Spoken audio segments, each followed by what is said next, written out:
आप सभी पत्रकार साथियों का मैं धन्यवाद करती हूँ, आप समय निकाल कर आए। और यहाँ पर आना, अगर मैं कहूँ, हमारी मजबूरी है। तो आप समझ रहे होंगे कि हम ऐसा क्यों कह रहे हैं कि अलका लांबा या राष्ट्रीय प्रवक्ता दिल्ली से हर राज्य में भेजे जाना मजबूरी क्यों है। पत्रकार तो दिल्ली और नोएडा में भी बैठे हुए हैं। जिस मुद्दे को लेकर मैं आज आई हूँ, उस मुद्दे को भारत की राजधानी दिल्ली और नोएडा के बड़े बड़े चैनल, बड़े बड़े मीडिया के लोगों के सामने उठाया गया। 10 दिन पहले मुद्दों को उठाया गया, लेकिन उसके बाद देखा कि जो दिल्ली नोएडा मीडिया है, उन्होंने राष्ट्रीय खबरों से तो इन मुद्दों को बिल्कुल खत्म कर ही दिया। यहां तक भी पता लगा कि क्षेत्रीय अखबारों में भी ये मुद्दे नहीं पहुंच पाए, उसे दिल्ली में ही दबा दिया गया है। मुझसे पहले भारतीय राष्ट्रीय कांग्रेस की प्रवक्ता आई थी आपके बीच में। गुजरात के भुज के एक पोर्ट पर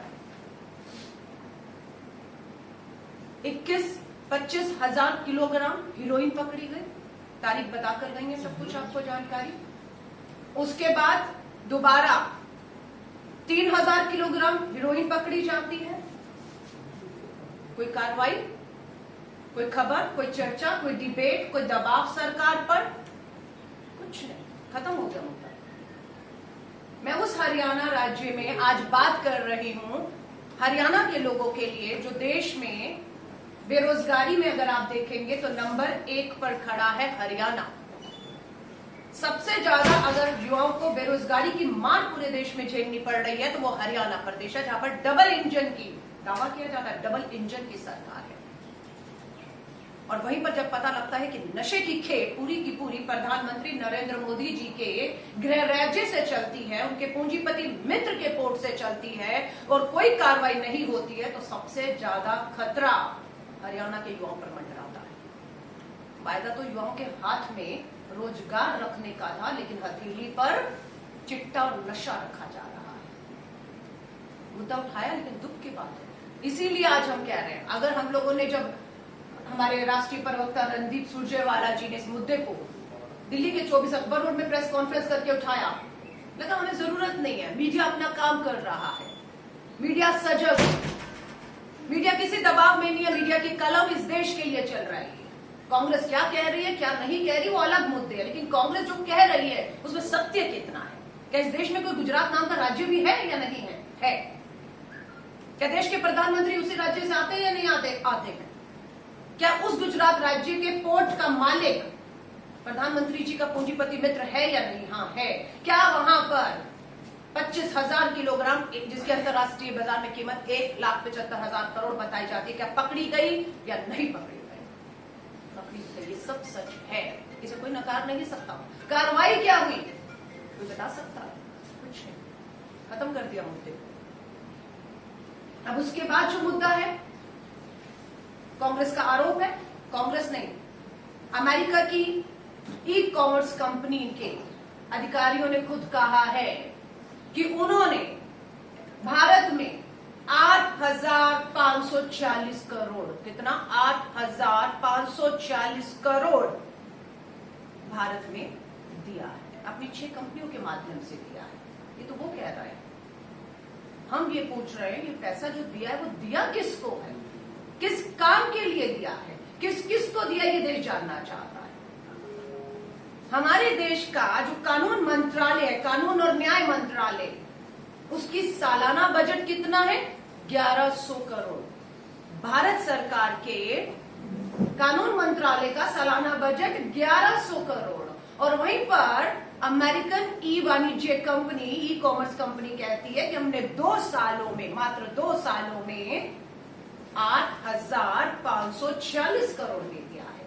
लगता है कि भारत सरकार के मंत्रालयों को अमेरिका की एक ई कंपनी चला रही है, क्योंकि हमारे बजट से, भारत सरकार के मंत्रालयों के बजट से ज्यादा तो मात्र 2 साल में उन्होंने ही खर्चा किया। ये सवाल अति गंभीर है। गंभीर कैसे है? आपको लगेगा ये अंतरराष्ट्रीय सुरक्षा, देश की सुरक्षा से जुड़ा हुआ मामला कैसे हो सकता है, जब देश में करोड़ों लाखों रुपए की नशे की खेप आ रही हो, अफगानिस्तान पाकिस्तान से आ रही हो। क्या ये देश की सुरक्षा को खतरा नहीं है? जब देश में इस तरह से अंतरराष्ट्रीय कंपनियों के माध्यम से सारे बाजार को बर्बाद कर दिया जाए, एमएसएमई को बर्बाद कर दिया जाए, छोटे कुटीर लघु उद्योगों को बर्बाद कर दिया जाए, सिर्फ एक विदेशी कंपनी को यहाँ पर पलने फूलने के लिए, उसके लिए नियम और नीतियां बदली जा रही हैं। तो ये जो पैसा आ रहा है, ये जो नशा आ रहा है, इससे पहले हम लोगों ने इजरायली कंपनी पेगासस की जासूसी का खुलासा किया। मुझे नहीं मालूम है कि मीडिया को ये महसूस क्यों नहीं होता कि हाँ, ये देश की सुरक्षा के साथ सबसे बड़ा खिलवाड़ है जिसे केंद्र की मोदी सरकार हल्के में ले रही है। हाँ, इस पे सवाल पूछना बनता है और इस पे सवाल भी इस देश को मिलने चाहिए कि ये नशा, ये पैसा, ये जासूसी, ये सब चीजें जो हो रही है इस देश की, क्या सुरक्षा से खिलवाड़ नहीं है? पुलवामा 300 किलो आरडीएक्स कब कहां से पहुंचा आज तक पता नहीं। अब तो 3000 किलो नशा पहुंच गया, ये भी पता नहीं है। आप सरहदें किसके पास है? किसी भी राज्य के मुख्यमंत्री के पास है कि कांग्रेस के पूर्व अध्यक्ष राहुल गांधी जी के पास है? किसके पास है सरहद? कौन है देश का गृह मंत्री? कौन है प्रधानमंत्री? चल क्या रहा है देश में? अमेरिका में खुशी है कि जब प्रधानमंत्री जी गए कि वहां के नेताओं ने उन्हें गांधी का पाठ पढ़ाया, लेकिन इसी गांधी जयंती पर हमने सोशल मीडिया पर नथुराम गोडसे ट्रेंड होते हुए देखा। इससे बड़ी शर्मनाक बात गांधी के देश में क्या हो सकती है कि देश गांधी है लेकिन राज गोडसेवादियों का है। आज प्रियंका गांधी जी आपके यहां से राज्यसभा सांसद मात्र 2 लोग, दीपेंद्र गुप्ता जी, क्या करने जा रहे थे वहां पर लखीमपुर खीरी में? किसानों को कुचला गया, वीडियो सबके सामने है। कुचला गया है, उन्हें मारा गया, उनकी हत्या की गई है और वो कोई और नहीं, देश का गृह राज्य मंत्री और उसका बेटा शामिल है। और वो देश का गृह मंत्री आज दिल्ली के सत्ता के गलियारों में घूम रहा है, उसका बेटा घूम रहा है, वहीं पर गिरफ्तार कौन है? आज तीसरा दिन है। Justice, former chief justice of India Madan Lokur ji ने भी आज कहा है कि बिल्कुल गैर कानूनी तरीके से प्रियंका गांधी जी को रखा गया है, ऐसा नहीं रख सकते हैं आप। 24 घंटे से ज्यादा आप नहीं रख सकते और आज तीसरा दिन है। छत्तीसगढ़ के मुख्यमंत्री, आप कहते हैं कौन है लोकतंत्र पे हत्या हो रही? कुछ नहीं, आजादी का जश्न 75वां मनाया जा रहा है, सब आजाद है। लेकिन फिर ये क्या है? ये क्या है कि छत्तीसगढ़ का चुना हुआ जनप्रतिनिधि मुख्यमंत्री संवैधानिक पद पे बैठा निहत्था अकेला अगर लखनऊ एयरपोर्ट पे उतरता है तो उन्हें बाहर आने की इजाजत नहीं दी जाती है। आज राहुल गांधी जी पंजाब के मुख्यमंत्री छत्तीसगढ़ के मुख्यमंत्री के साथ लखनऊ के लिए रवाना हो चुके हैं। उम्मीद है 2 बजे तक उनका जहाज लखनऊ लैंड करेगा। लखीमपुर जाना चाहते हैं, जिन किसानों की हत्या हुई है उनके परिवारों से मिलना चाहते हैं। ये क्या कोई अपराध है?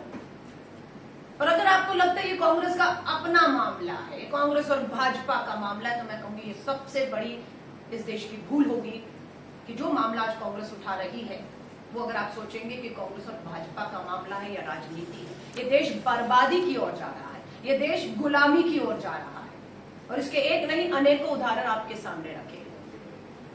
क्षेत्रीय मीडिया से बात करना, आज हरियाणा के इस कांग्रेस भवन में आकर आपसे बात करना का मकसद सिर्फ एक है कि दिल्ली में बैठा मीडिया दबाव में हो सकता है, किसी डर में हो सकता है, पर क्षेत्रीय मीडिया आज भी अपनी कलम को चला रहा है, सच्चाई लिख रहा है, सत्ता से सवाल पूछ रहा है। इसीलिए हमने यहां पर आने का फैसला किया कि बात लोगों तक पहुंचनी चाहिए।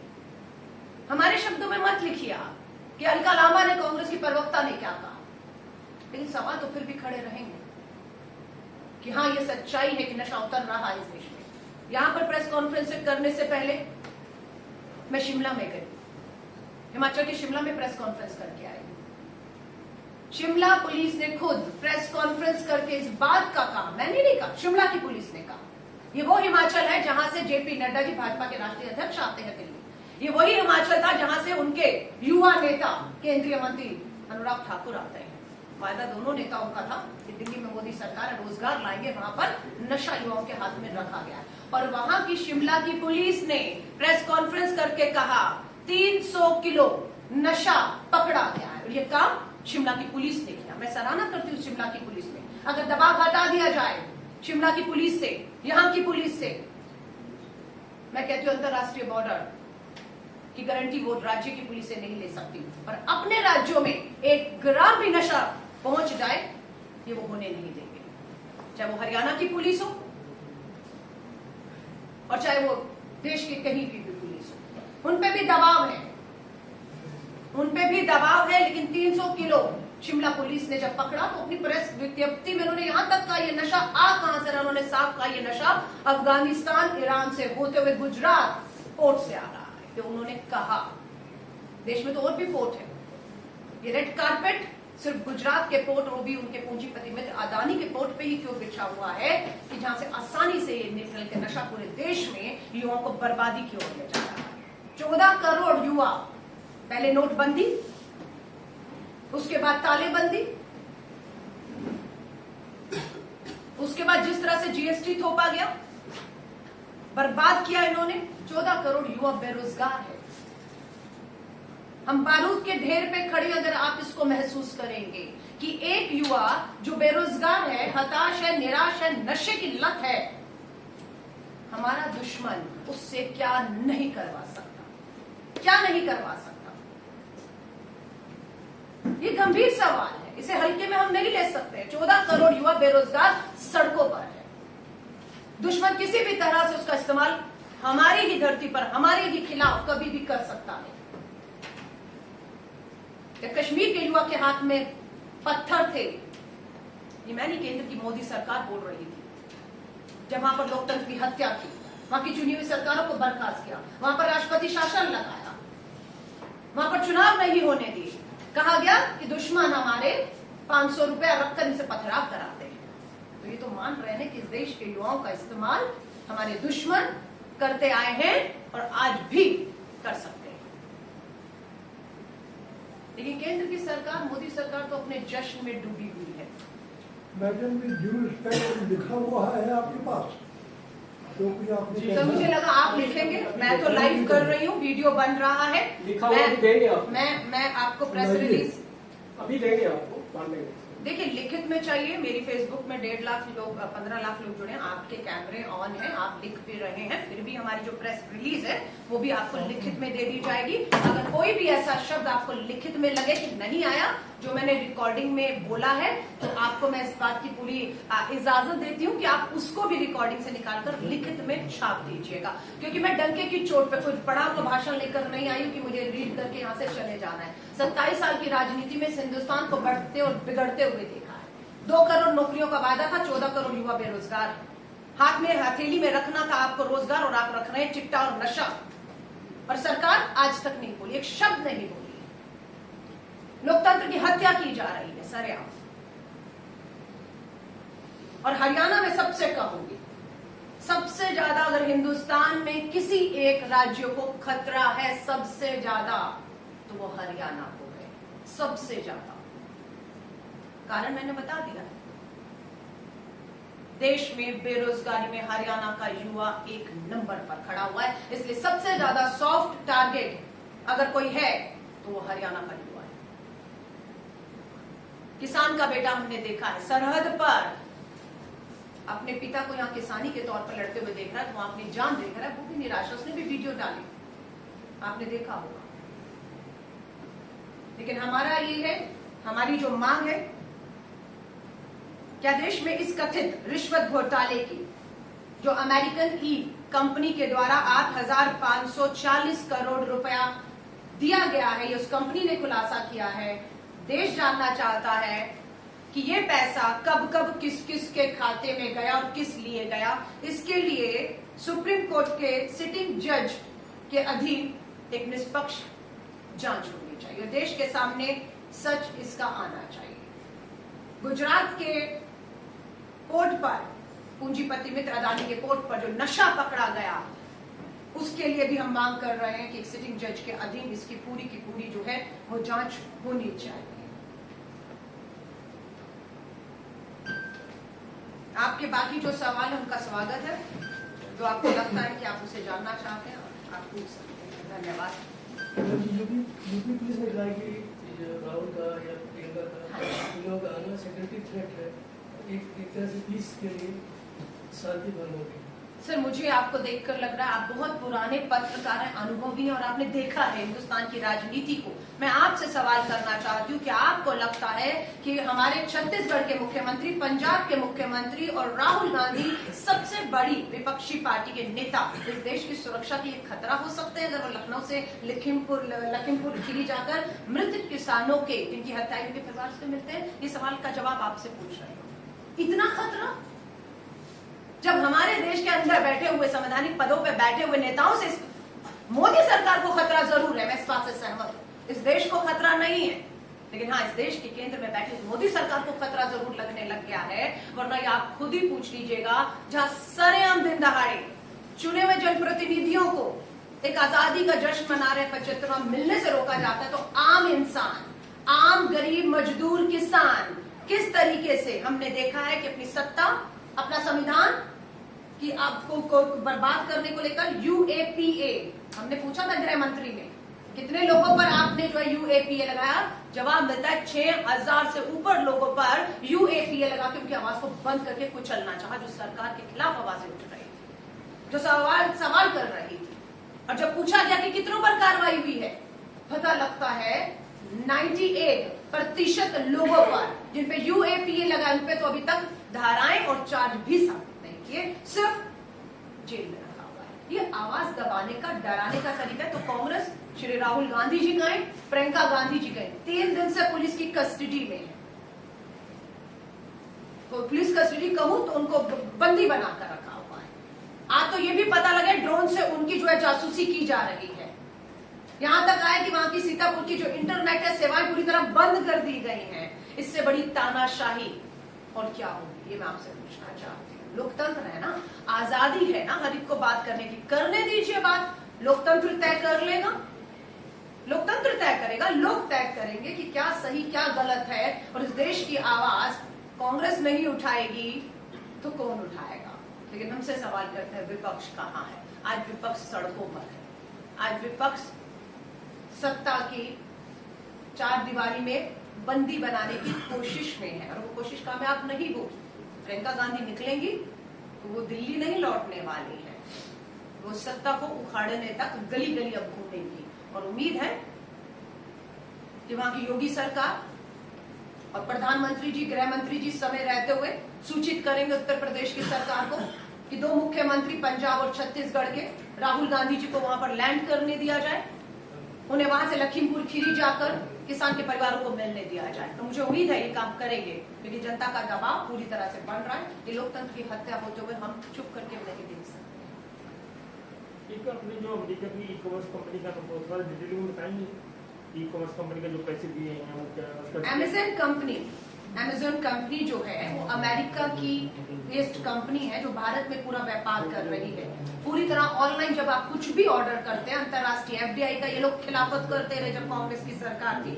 49% एफडीआई मनमोहन सिंह जी के समय पर था और इन्होंने उस समय विरोध किया और आज तो 100% डिफेंस तक में सब में फॉरेन इन्वेस्टमेंट कर दिया, डायरेक्ट कर दीजिए। उसी के तहत ये कंपनियां आई और अमेज़न कंपनी जो है इसने, इनके अधिकारियों ने खुलासा किया है कि भारत में उन्होंने पिछले 2 साल में 8,540 करोड़ दिया है। रिश्वत दिया है। हम इसको रिश्वत शब्द कहते हैं, दिया है। आप उसको कमीशन दिया है, हम इसको रिश्वत कहते हैं, वो कहते हैं कमीशन दिया है काम करने के लिए। हमारे देश में अगर मैं आपको कहूं, मैं ये जो पॉइंट आपके लिए पढ़ रही हूँ जो कांग्रेस की हेडलाइन से हम लोगों ने कहा है, विदेशी ई कंपनी अमेज़न ने पिछले 2 सालों में भारत में कानूनी फीस के नाम पर 8,540 करोड़ का भुगतान किया है। ये कंपनी हमें बता रही किया है। देश के कानून मंत्रालय का सालाना बजट 1100 करोड़ है और अमेज़न कंपनी का कानूनी फीस का 2 साल का बजट अकेले में ही 8,540 करोड़ है। अब सामने आ गया है कि यह पैसा तथा कथित तौर से रिश्वत के तौर पर दिया गया है। अगर सरकार को दिया गया तो सरकार के खजाने में ये दिखना चाहिए। सरकार को मिला है तो दिखना चाहिए कि आपने कोई लाइसेंसिंग फीस ली है, इजाजत दी है, लेकिन पॉलिसी बदली गई है। इन कंपनियों के लिए लाल कारपेट बिछाने के लिए अपने छोटे कुटीर लघु उद्योग दुकानदारियां जो हमारे देश की अर्थव्यवस्था की रीढ़ की हड्डी है, छोटे दुकानदारों से बर्बाद करने के लिए इन्हें लाया गया कथित तौर पर। यह बात अमेजन कंपनी ने स्वीकारी है, कही है। अब सीधे सवाल, हमारा पहला सवाल, अमेजन द्वारा 8,540 करोड़ की रिश्वत भारत में किस अधिकारी और सफेद पोश नेता को मिली? देश जानना चाहता है। देश जानना चाहता है कि क्या यह रिश्वत मोदी सरकार में कानून व नियम बदलने के लिए दी गई, ताकि छोटे छोटे दुकानदारों और उद्योगों का धंधा बंद कर अमेरिकी ई कंपनी अमेजॉन जैसी कंपनी का व्यवसाय यहां चल पाए?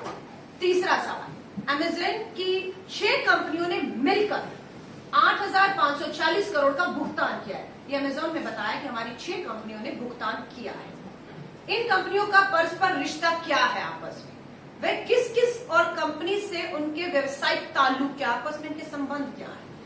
क्या यह पैसा निकालकर कब कब और किसको इसका भुगतान इन 6 कंपनियों द्वारा किया गया है? अमेरिका व भारत दोनों देशों में, ये बड़ा महत्वपूर्ण है, अमेरिका व भारत दोनों देशों में लॉबिंग व रिश्वत का पैसा देना अपराध है तथा गैर कानूनी है। तो फिर मोदी सरकार की नाक के नीचे इतनी बड़ी रकम रिश्वत, कमीशन और लॉबी के माध्यम से ली गई, इसका जवाब देश जानना चाहता है। पांचवा सवाल, क्या विदेशी कंपनी द्वारा 8,540 करोड़ की तथाकथित रिश्वत दी गई रकम आप अपने आप में राष्ट्रीय सुरक्षा के साथ एक खिलवाड़ नहीं है? अगर आप नहीं जानेंगे ये पैसा कहां जा रहा है, हथियार तो नहीं खरीदे जा रहे इस देश के भीतर ही। इस पैसे से नशा खरीद कर घर घर युवाओं को बर्बाद करने की कोशिश तो नहीं की जा रही, ताकि वो भूल जाए आपसे रोजगार मांगना, वो नशे की लत में इधर उधर सड़कों पे पड़ा रहे। छठा सवाल, प्रधानमंत्री श्री नरेंद्र मोदी जी अब तक चुप क्यों हैं? क्या उन्होंने अमेरिका के राष्ट्रपति से अमेजन कंपनी के खिलाफ कथित रिश्वत घोटाले में आपराधिक जांच करने की मांग की है? नहीं की तो क्यों नहीं? सातवां सवाल वही, क्या देश में इस कथित रिश्वत घोटाले की जांच सुप्रीम कोर्ट के सिटिंग जज से नहीं करवाई जानी चाहिए? ये हम सवाल को छोड़कर आपके माध्यम से जा रहे हैं। मुझे पूरी उम्मीद है जो सवाल यहां से कांग्रेस की प्रवक्ता के तौर पर, मैं निजी तौर पर नहीं आई, मैं कांग्रेस की प्रवक्ता के तौर पर, कांग्रेस के विपक्ष के तौर पर ये सवाल आपके माध्यम से हरियाणा के एक एक गली, एक एक घर, एक एक युवाओं, उस परिवारों तक पहुंचाना चाहते हैं जिनको अपने बच्चों की, युवाओं की चिंता है कि ये बेरोजगार है, नशा आ रहा है, ये बर्बाद हो जाएगा, और उसके लिए बिल्कुल हमें सड़कों पर निकलकर सत्ता से सवाल करने हैं, और जो ये कर रहा है उन्हें कड़ी से कड़ी सजाएं मिलनी ही चाहिए। ये कंपनी का कहना है कि अधिकारियों को दी गई कंपनी, मैं आपको दोबारा लाइन पढ़ रही हूँ जो उनके शब्द हैं। विदेशी ई कॉमर्स कंपनी अमेजॉन ने पिछले 2 साल में कानूनी फीस के नाम पर 8,540 करोड़ का भारत में भुगतान किया है। ये उनकी स्टेटमेंट है। हम उसकी स्टेटमेंट के आधार पर बस ये जान रहे हैं कि कानून मंत्रालय ने क्या क्या कानूनी सेवाएं इन्हें दी, क्या क्या कानूनी सेवाएं दी कि आपको 6 कंपनियों के माध्यम से इतना पैसा भारत में मिला, और वो किस किस के खाते में 8,540 करोड़ हो गया, किस किस के खाते में गया, और क्या क्या सेवाएं उस कंपनी को दी, ये जानने का हक है या नहीं है? अगर आप सोचते हैं ये मामूली सा सवाल है, तो मुझे लगता है कि हम खुद से और इस देश के साथ बहुत बड़ा धोखा कर रहे हैं। ये अपने कानून मंत्रालय का सालाना बजट बताया 1100 करोड़। हमारे जो देश का कानून मंत्रालय का बजट 1100 साल का है, और 2 साल के अंदर 8,540 करोड़। तो ऐसा लगता है कि ये तो मंत्रालय चलिए अमेज़न से रहा है। अलका जी, हाँ जी, अलका जी, अभी आपने लखीमपुर के हाँ जी। मामले को उठाया। हाँ जी। छत्तीसगढ़ में के 3 जिलों में इंटरनेट सेवाएं बंद है, वहाँ पे कर्फ्यू लगा हुआ है। देखिए, मैं आपको बिल्कुल कहूंगी छत्तीसगढ़ जाइए बिल्कुल, और छत्तीसगढ़ का सवाल छत्तीसगढ़ में कीजिए और सरकार से कीजिए, मैं आपको कहूंगी। लेकिन यहाँ मैं हरियाणा के अंदर एक अति गंभीर मुद्दे को लेकर आई हूँ। अगर आप इसमें भाजपा कांग्रेस तेरी मेरी सरकार करेंगे तो आप मुद्दे को छोटा करेंगे। मैं माफी चाहूंगी, मैंने आपको कहा है, रास्ता दिखा दिया आपको। भूपेश बघेल जो रास्ता सीएम दिखाया है, उनको मैं अपने आपको- राज्य को संभालने के बजाय किसी देखिए, दूसरे ये राज्य में भाजपा जाकर भाजपा की तरह सवाल मत करिए। आपका मुख्यमंत्री और हमारा मुख्यमंत्री, मुख्यमंत्री राज्यों के हैं, मुख्यमंत्री राज्यों के हैं। और मैं आपको कह रही हूँ, अशोक गहलोत सरकार हो, छत्तीसगढ़ सरकार हो, पंजाब सरकार हो, 3 में हमारी सरकार है, 4 में हमारे सहयोगी हैं। जाइए, रमन सिंह 15 साल मुख्यमंत्री रहे भाजपा के, सुपड़ा साफ हुआ। 70 में से 68 सीटें लेकर कांग्रेस की सरकार बनी है। क्यों घर में दुख करके बैठे? क्यों आपको माध्यम बना रहे हैं? क्यों भाजपा आपके कंधे पर बंदूक रखकर हरियाणा के कांग्रेस भवन से मुझसे सवाल कर रही है? क्यों रमन सिंह सड़क पर उतरकर यही सवाल वहां के मुख्यमंत्री से नहीं करते? पूछना चाहते। आपको लगता है कि ऐसे सवाल आपसे नहीं पूछे जाने चाहिए? धन्यवाद। कि आपने बात कही है वहाँ पे मैं तो वही करती हूँ, रमन सिंह जी को पूछना चाहिए। दीपेंद्र हुड्डा, प्रियंका गांधी को 3 दिन से हाँ जी। आप कह रहे हैं बंधक बना के रखा गया हाँ है। जी। क्या इसके विरोध में हरियाणा में या देश में कांग्रेस कुछ कर रहा है? देखिए, राहुल गांधी जी की सुबह की प्रेस कॉन्फ्रेंस आपने सुनी होगी। मुद्दा प्रियंका गांधी नहीं है, मुद्दा प्रियंका गांधी की गिरफ्तारी भी नहीं है। बेशक उसे former chief justice of India Madan Lokur ji ने कह दिया ये बिल्कुल गैर कानूनी है, ये नहीं हो सकता जो हो रहा है, लेकिन वो मुद्दा नहीं है।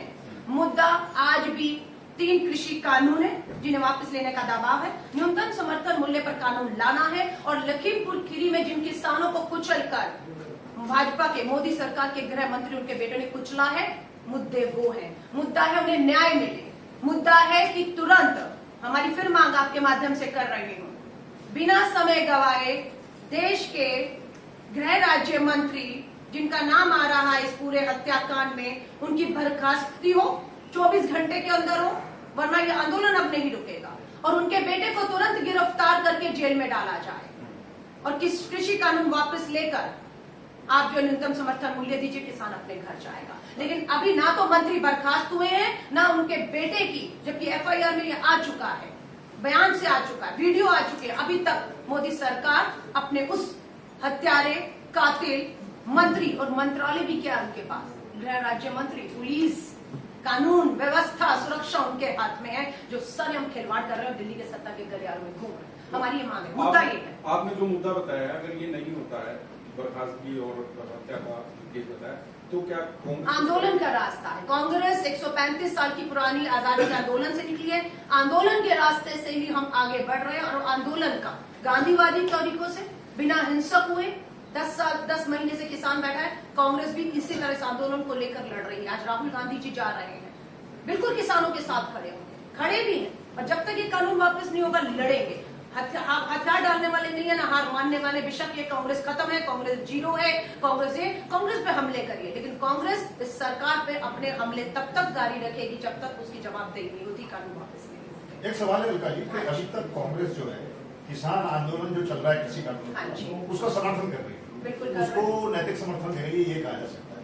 लेकिन हर तरीके से। अब क्या वो सीधा आंदोलन करेगी इन कानूनों के खिलाफ? देखिए, मेरी बात सुनिए, पार्लियामेंट सेशन चल रहा था, आपको पता है हमारी क्या मांग थी। 3 कृषि कानूनों को लेकर, ट्रैक्टर को लेकर राहुल जी गए।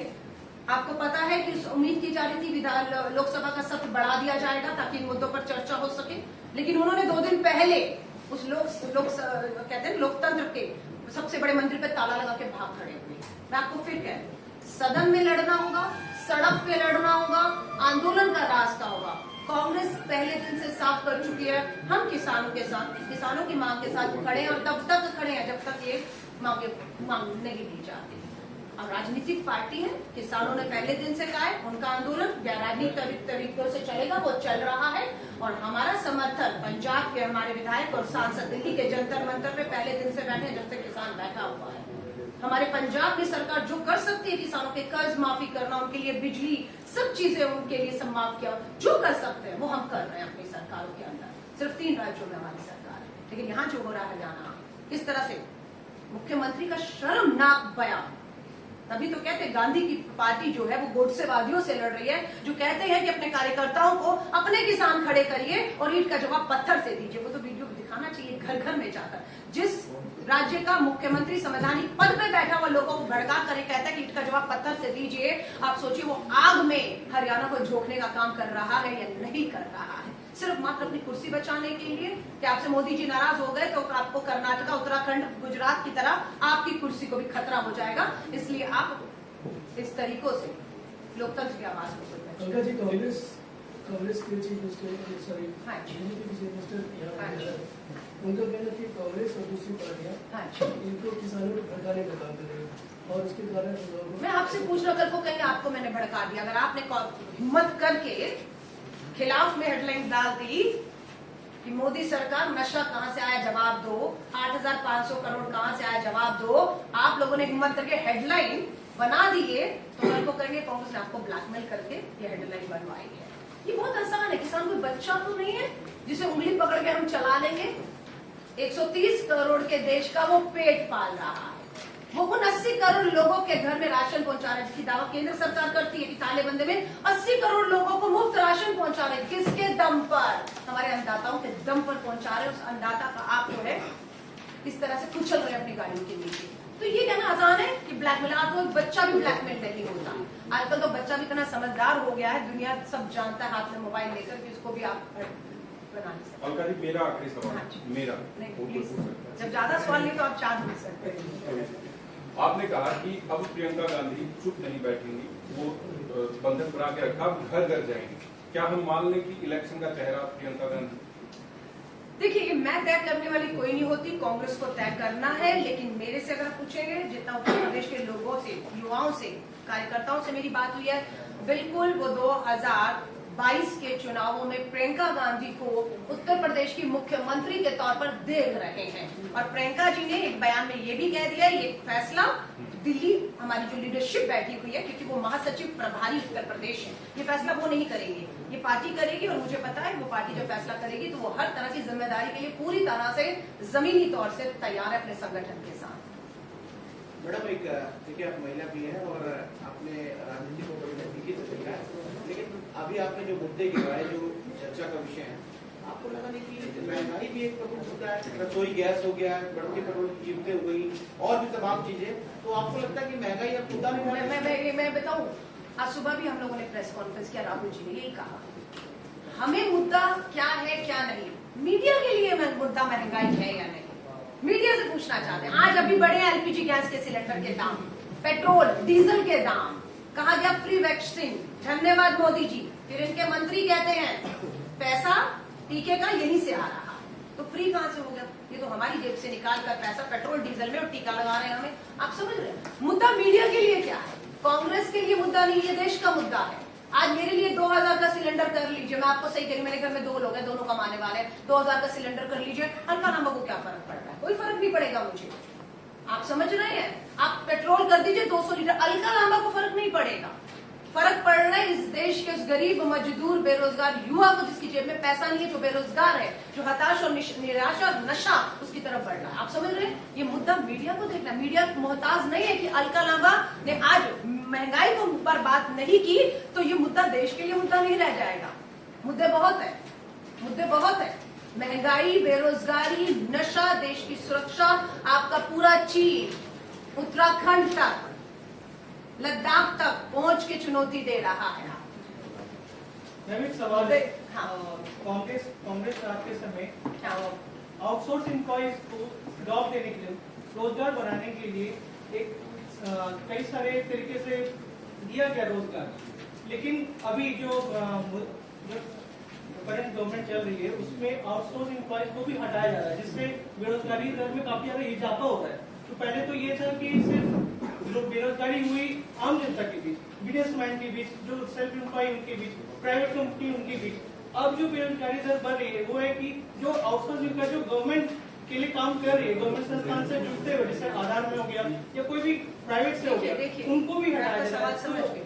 इसके लिए क्या करें? Centre for monitoring Indian economy का सर्वे आया था कि 45 सालों में देश में बेरोजगारी दर 45 साल के रिकॉर्ड तोड़े, नंबर 1, उसमें हरियाणा नंबर 1 पर खड़ा है। अब जो सरकार सत्ता में बैठी है, या तो रास्ता निकाले बेरोजगारी का, और अगर चाहती है विपक्ष के पास क्या समाधान है, तो विपक्ष का पहला वार है इस्तीफा दो, कुर्सी से उतर जाओ। फिर ये आएंगे और हम आपको बता देंगे, क्योंकि हमने किया है। राहुल गांधी जी के पास न्याय योजना फार्मूला है, MNREGA, Mahatma Gandhi national rural employment guarantee योजना कौन लेकर आया गांव गांव में? जब तालेबंदी थी तो डूबते को तिनके का सहारा रोजगार देने का काम मनरेगा ने किया। ये किसकी योजनाएं हम पूछना चाहते हैं। कांग्रेस के पास सत्ता का बहुत लंबा अनुभव है। डॉक्टर मनमोहन सिंह जी के समय पर 10 साल में जो काम हुए हैं, मुझे लगता है वो सोच, वो विजन है। इनके पास नहीं है। इनके पास सिर्फ नफरत, जहर बांटना, पूंजीपतियों मित्रों की जेब भरना, हमारी आम आदमी की जेब से पैसा कैसे निकल सकता है, पूरा देश बर्बादी की तरफ है। लेकिन मुझे नहीं मालूम है, ये चौथा स्तंभ कहा जाता है मीडिया को। मैं यहाँ बंद कमरे में बात करके शाम की फ्लाइट से, क्योंकि मेरे को कांग्रेस में प्रवक्ता के तौर पर जिम्मेदारी दी, मैं अपना फर्ज, अपनी जिम्मेदारी, अपना धर्म निभाकर दिल्ली लौट जाऊंगी। मुझे नहीं मालूम कल की अखबारों में लोग जो सवाल यहाँ से उठाए गए हैं उन्हें पढ़ पाएंगे या नहीं पढ़ पाएंगे। अगर आपने उनको पढ़ने का मौका दिया तो जरूर वो सोचना शुरू करेंगे कि मेरा युवा बेरोजगार है, यहाँ नशा घर की तरफ बढ़ रहा है, मुझे मेरी सरकार से सवाल करना है, मेरा हक मांगना है, मुझे अपने युवाओं को बचाना है। ये सवाल आप छोड़ सकते हैं। अगर सुबह की अखबारों में फिर अब की बात फिर मोदी सरकार, आप समझ रहे हैं, आज आपने महंगाई पर सवाल किया तो ANI का जो है पूरा ट्वीट मैंने पढ़ा, उन्होंने कहा कंपनियों ने दाम बढ़ाए, सरकार ने कुछ नहीं किया, उसमें कंपनियों ने दाम बढ़ाए। तो हम ये पूछते हैं, वो जो होर्डिंग 2014 में लगे थे, बहुत हुई महंगाई की मार, अब की बार मोदी सरकार क्यों लिखा था? अगर ये दाम बढ़ाना घटाना उनका काम है, ये नहीं कह रहे सरकार ने दाम बढ़ाए, कंपनियों ने दाम बढ़ाए, लेकिन मोदी वोट तो आपको दिया। तो मोदी जी से एक चुनौती देकर जा रही हूँ, हिम्मत करिए जितनी हिम्मत हम दिखा रहे हैं। 7 साल में मुझे तो मालूम है आप बेसब्री से प्रधानमंत्री नरेंद्र मोदी जी की एक प्रेस कॉन्फ्रेंस, 56 इंच के सीने को चुनौती देते हैं, एक प्रेस कॉन्फ्रेंस हरियाणा में आकर कर लीजिए। मुझे मालूम है आप उनसे ज्यादा सवाल नहीं करेंगे, मैं तो कह दूंगी, लेकिन एक हिम्मत दिखाइए, 56 इंच के सीने को करिए। देश सवालों से भरा पड़ा है, पूछना चाहता है, लेकिन प्रधानमंत्री जी एक तरफा बात करें। आप सभी साथियों का धन्यवाद। नमस्कार, नमस्कार, नमस्कार।